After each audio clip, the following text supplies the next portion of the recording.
Ahead on News 11, Fredonia announces a plan to connect all students online next semester. How the university wants to roll out a laptop to every student to make online learning more accessible. And Governor Cuomo continues to come under fire, this time after he broke his silence on sexual harassment allegations. And a step forward in the long-awaited stimulus checks, but the Biden administration has agreed to limit those who can get the money. We have the details on who will be eligible for the second round of checks. These stories and more, News 11 starts right now.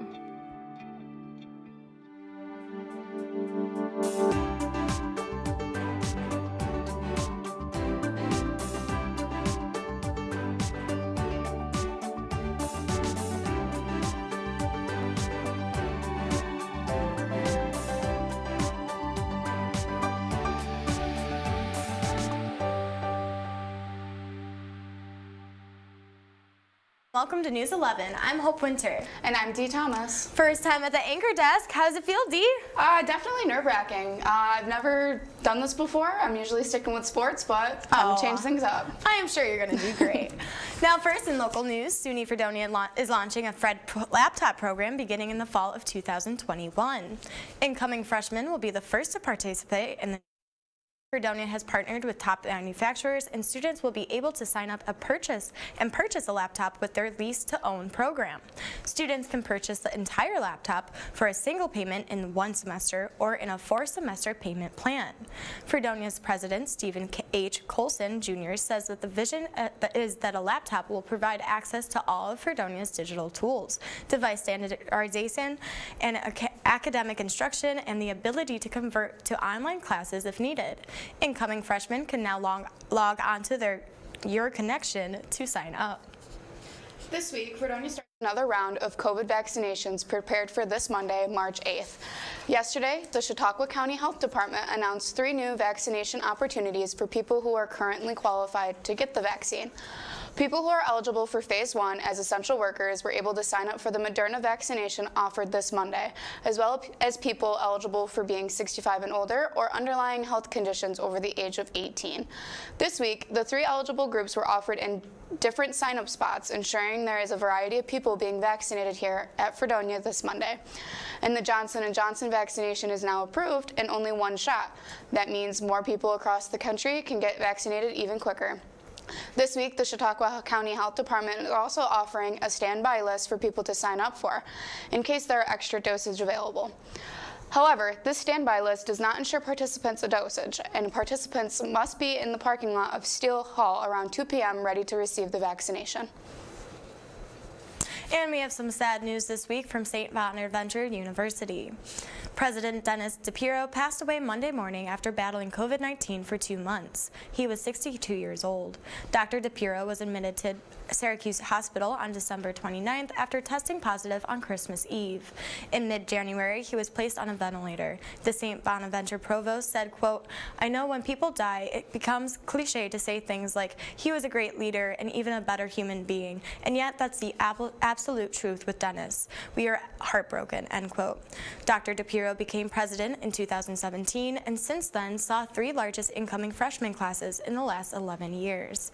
The St. Bonaventure University flag will fly at half-staff through the end of March. And of course, our thoughts go out to the President DePiero's family and the entire campus community at St. Bonaventure. Niagara County is looking to get their largest shipment to this date of the COVID-19 vaccine. Dan Stapleton, the county's public health director, stated that the delivery they will receive next week will have a total of 6,500 doses. This expectation of the delivery is that 5,000 doses will be of Johnson & Johnson vaccines and 15,000 of the Moderna vaccines will be dispensed. On March 3rd, Stapleton said, quote, "As with everything regarding COVID-19, the situation can change in a minute, and that happened last night when I was notified by New York State that we would be getting this huge shipment of the vaccine, which is great news for our community," end quote. However, Stapleton stresses that until the vaccine is officially received, no appointments will be available. Last week, Casting Buffalo announced that Paramount Pictures is casting extras for a feature film that will be shot in Western New York this spring. The casting notice called for men, women, and children of all ages who could portray members as the Amish community, but the title further details for the film have not been yet revealed. Casting Buffalo has previously worked with Syracuse-based studio American High. Those interested in applying to the current project should email submissions at castingbuffalo.com. Anyone who is chosen for a role in the upcoming film will have to adhere to COVID-19 protocols, which include being tested prior and during filming. Luckily, a stipend will be provided to cover the costs associated with the testing, and roles fall under the SAG-AFTRA union pay rate. Go Bike Buffalo, a nonprofit organization, has recently finished a study for an 80-mile multi-use trail. Go Bike has named it the Southern Tier Trail. The trail connects 21 villages and towns in the western New York region. In the last month, New York State Governor Cuomo revealed the completion of another trail, the Empire State Trail. Go Bike quotes, "The vision for the Southern Tier Trail connection is inspired by the successful development of the Empire State Trail," end quote. The Southern Tier Trail will go from Ridge Road in Lackawanna to Genesee Valley Greenway Trail in Hinsdale, and there will be 34 access points and trailheads along the way. There will also be access for equestrian and snowmobile riders in the southern portion of the trail. In the near future, Go Bike is looking on to their next step, which will be to finalize their trail routes with the local and state government. And finally, it's Girl Scout cookie season, and nearly 1 million Girl Scout cookies have arrived in the Hamburg area as part of the organization's Mega Drop event. 400 Girl Scout troops have made orders and will drive to the Hamburg location to have their cars loaded with the different types of cookies. From there, the Girl Scouts can sell their cookies as usual, or in some cases, customers that don't want to meet in person this year, Grubhub has partnered with the Girl Scouts to deliver cookies. The program manager of the Western New York's Girl Scout, Laura Fakarskder, states that they hope to sell 1.8 million boxes of cookies this year. You can support the local Girl Scouts by buying in person or through delivery through March 7th through the 28th. So Dee, do you plan on buying any Girl Scout cookies this year? I've actually already bought like 4 boxes of Girl Scout cookies. What's your favorite Girl Scout cookie? It's between Samoas and Tagalongs, definitely. Tagalongs is mine for sure. We'll be right back for more news. We've been down there. You gotta do the same. All you do is sign. So don't get nervous. Sign your name. For selective service. It takes no time. Just sign on the line at the post office. For selective service. Hey guys, if you're about to turn 18, you've got to register with Selective Service. It's simple. Just go down to the post office, fill out a card, and turn it in. That's all there is to it.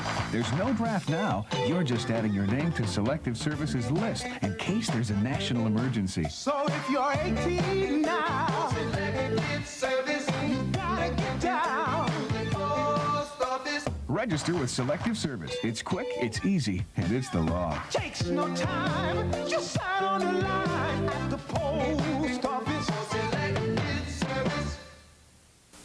What a great time for a drink. What a great time for a drink. What a great time for a drink. If it's time for a drink this many times a day, you're not a social drinker. You're a problem drinker. And you could be well on your way to really messing up your life. Think about it. Talk to somebody about it. Do something about it before it's too late. A message in the interest of your better health from the American Medical Association. This is not a commercial. If you think measles, mumps, whooping cough, or polio are nothing to worry about, you'd better think again, because they could make your child go blind or deaf. They can cripple or kill.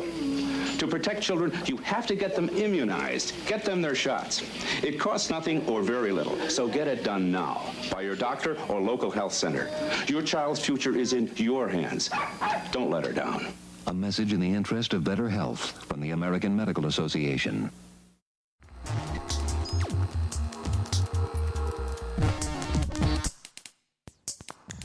All of his sexual harassment allegations, New York State Governor Andrew Cuomo says he will not resign. On Wednesday, after avoiding numerous appearances, Cuomo broke his silence about the sexual harassment investigation that is taking his administration by storm. Cuomo asked New Yorkers to stick with him and wait out New York State's Attorney General's report on the allegations against him before they make any judgment calls. During his press conference, Cuomo apologized and claimed, quote, "I never touched anyone inappropriately." end quote. However, Cuomo has been accused by 2 former female aides of inappropriate behavior and comments. Cuomo's allegations bring light back upon hashtag #MeToo movement, which has been swept under the rug for the last couple of years. Many others feel that it's time for Cuomo to resign, as this is an obvious abuse of power. President Joe Biden's $1.9 trillion coronavirus relief plan is moving forward, raising hope for another round of direct payments for Americans struggling through the pandemic. However, due to the pushback from the moderate Democrats, Biden has agreed to narrow income eligibility for the next round of $1,400 stimulus checks. Single filers making more than $80,000 a year will no longer be eligible for the checks. Same applies for the heads of household at $1,200,000 and joint filers at $160,000. As a result of these changes, 8 million people would have received payments under the House plan will lose them under the Senate plan, with even more individuals set to receive lesser payments under the new plan. These changes come under effect as moderate Democrats look to limit the checks included in the legislation. In order to pass the relief bill, party leaders are unable to lose a single vote among the 50 members of the caucus. Democrats look to pass the legislature with a simple majority as Republicans question the need for spending to boost the economy. Once the chamber votes, it can move forward passing the legislation. In the state of California, a clear disparity has emerged between those who are most in need of the vaccine and those who are actually being distributed to. Governor Gavin Newsom has frequently referred to his dedication to equity when it comes to the vaccination distribution, but health officials have been critical of how this has been put into practice. Black and Latino residents of California have been vaccinated at far lower rates than their white counterparts relative to their population size. Officials at community health centers cite several reasons for the lack of equitable vaccination rates. First, many low-income Black and Latino community members who are eligible often speak a language other than English as their first language, and therefore have difficulty time accessing online services for scheduling appointments. Second, they often work long hours and rely on public transportation, which present further barriers to getting a vaccine at times when clinics and doctors' offices are open. Health officials who work in the most underserved communities agree that the best way to distribute doses is to distribute them at the places their residents already get care. Trust in health professionals plays a major role in the class communities, so distributing vaccines at the places where people already go for health care could be the most efficient way to vaccinate as much as the population as quickly as possible. As of now, the disorganized distribution methods have allowed those with the most resources to get vaccines ahead of those who are most at risk. And hopes are high for vaccination efforts as President Biden announced that the U.S. should have enough vaccines for all adults in the country by the end of May. This is almost 2 months earlier than originally expected. Biden also states that he wants to give at least 1 shot to all teachers by the end of March so that schools can reopen. But reaching a level that allows the U.S. to come out of the pandemic is going to take some time because it depends on both how well the government can handle the increased capacity and the willingness of the Americans to get the shot. Biden says that he hopes that things will be back to normal by this time next year. He also announced that the pharmaceutical company Merck will be partnering with Johnson & Johnson to ramp up the production of the one-shot vaccine. And President Biden's announcements come just as the states around the country are starting to lift restrictions, despite warnings from the CDC not to do so. Texas Governor Greg Abbott announced on Tuesday that the state is completely lifting the mask mandate on March 10th. And next week, business occupancy limits will also be lifted in the state. Texas doctors are now bracing for another surge in cases and hospitalizations, saying they'll need more staff and ventilators. Many individual businesses like Target, the American Airlines Center, and private restaurants are now questioning whether they will lift mask mandates on their property. Abbott, a Republican, imposed the mask mandate in July, but it wasn't enforced well. Texas had more than 43,000 deaths from the coronavirus so far. After the break, Kevin Syracuse will be here to talk about sports, and Topher Elkins will take a look at tomorrow's weather. We've been down there. You gotta do the same.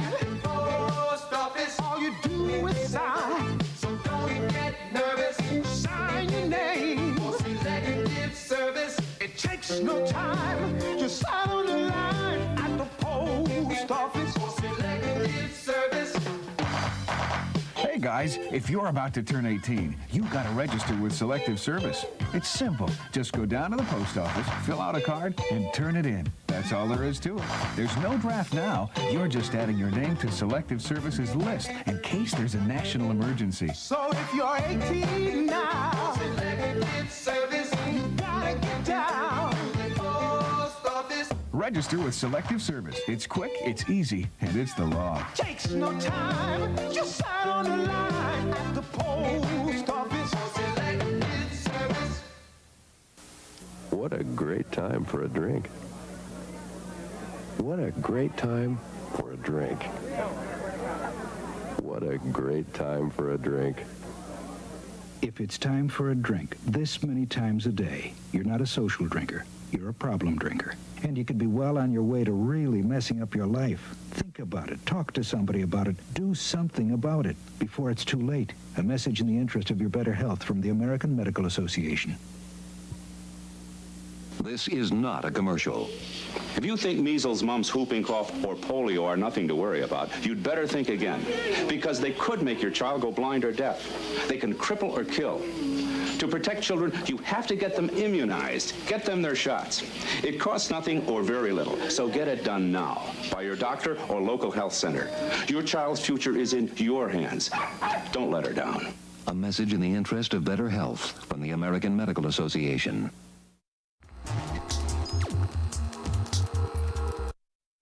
Kevin. The Buffalo Sabres lost to the New York Islanders 5-2 last night, extending their losing streak to 5 games. Taylor Hall and Rasmus Ristolainen scored for the Sabres, who are now not only last in the Mass Mutual East Division, but also dead last in the entire league once again. They are 6-12-3 with 15 points and have 2 more games against the Islanders this weekend, a team they have yet to beat this season. Puck drop is set for 12 o'clock tomorrow and 1 o'clock on Sunday. And in brighter news, the NBA All-Star Game is this weekend in Atlanta, with all events scheduled for Sunday night. The skills competition will be held at 6:30, followed by the three-point contest. The All-Star Game is scheduled for 8 o'clock, with the dunk competition set to take place during halftime of the game. Coverage will begin at 5 o'clock on TNT. So, how do you guys feel about, foreign spectators not being allowed to the Olympics this year so far? Yeah, they came out with an announcement a couple days ago saying that they're leaning towards not having foreign fans in for the Olympics. Obviously we all want fans to be back in. Definitely. But they're starting to open up sporting events. Well, they're opening up everything slowly, but especially sporting events very slowly. So I think probably it's the best thing to do to keep it very minimum at this point. But if they can get the vaccines out in enough time, I would love to open it up for as many people as possible. I agree. What about you, Topher? Well, I'm just excited they'll be coming back in that in general. I'm a really big fan of the Olympics because with my sport being track, it doesn't get a lot of publicity besides during the Olympics. So it'll just be exciting to watch in general, I think. That's awesome. What do you have for weather for us? Well, for today, we'll be looking at a mix of clouds and sun with more rolling through this afternoon. Later tonight, there's a small chance of flurries starting in the early evening. We won't be getting above freezing today, with the high at 31 degrees. And with the winds, it will feel much cooler than that too. For Saturday, we'll be looking pretty calm, but there is a small chance of snow, but it's not looking to be much of an issue. Temps will be cooler today, though. Temps will be cooler than today, though, with a high of only 28 degrees. And we'll be right back with News 11.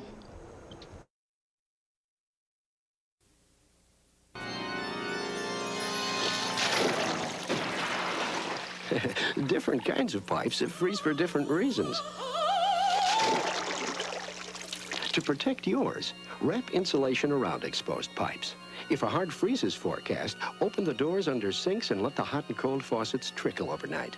Leave the heat on if you're leaving town. Following these steps can get you through cold weather on a high note.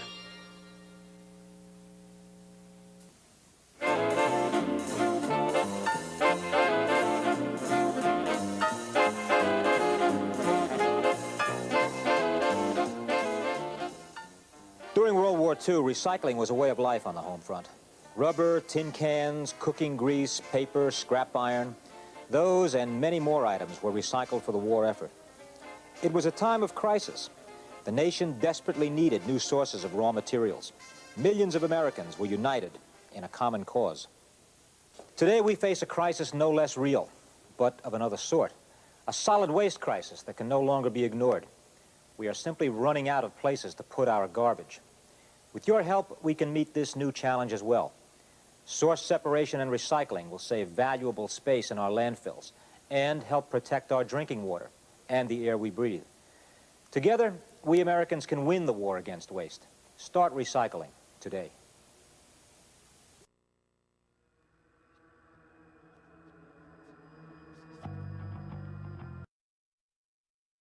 Was to work towards fixing the U.S. relations with other countries. But the AP says that one place he's left out so far is China.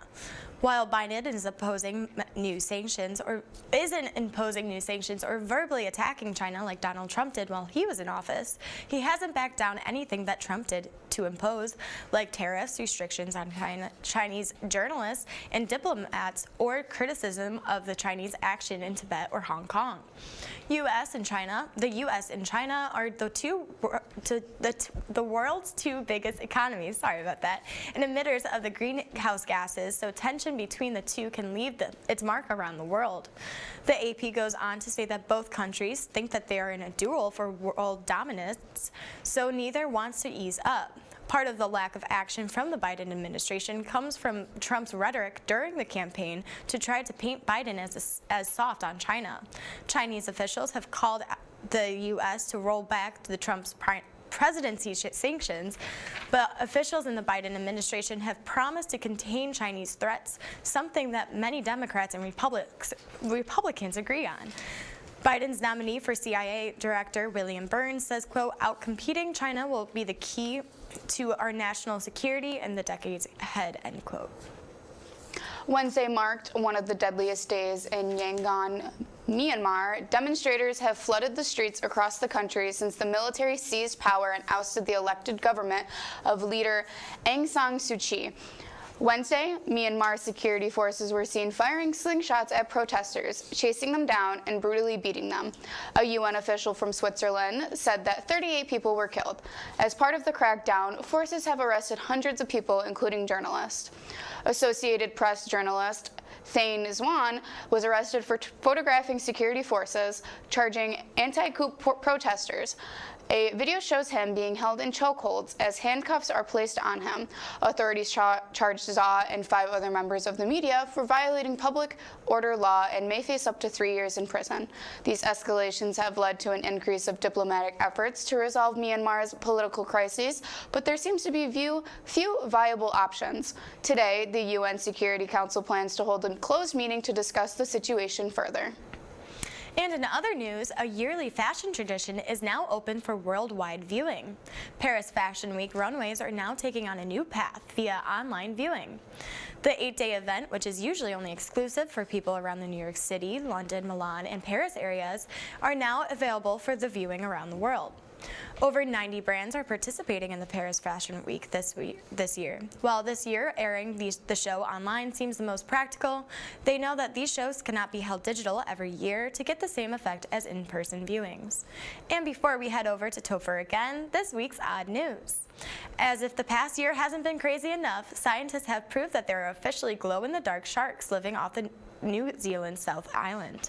The kit-fin shark, Dallas leacha, is the world's largest known bioluminescent vertebrae, growing nearly 6 feet long. Jerome Malafit, head of the Marine Biology Laboratory at the UC Louvain, noticed that the sharks have been accidentally spotted during the NIWA's trawling surveys, which are used to measure fish stocks, and contacted the organization. The deep sea where the sharks are found are often described as the twilight zone. Many people mistakenly believe that there is no light visibly there, but there is some light that the sharks find useful. In Sudan, terror is in the skies. A flight headed to Qatar had to make a U-turn and emergency landing. Why? Because a stowaway cat got loose on the plane, caused a ruckus, and attacked the pilot. After about 30 minutes of trying to wrangle the cat, the crew decided to turn around for the landing. As for how the cat ended up on the plane, officials say it was parked for cleaning the night before, and the cat most likely found a place to sleep in the cockpit.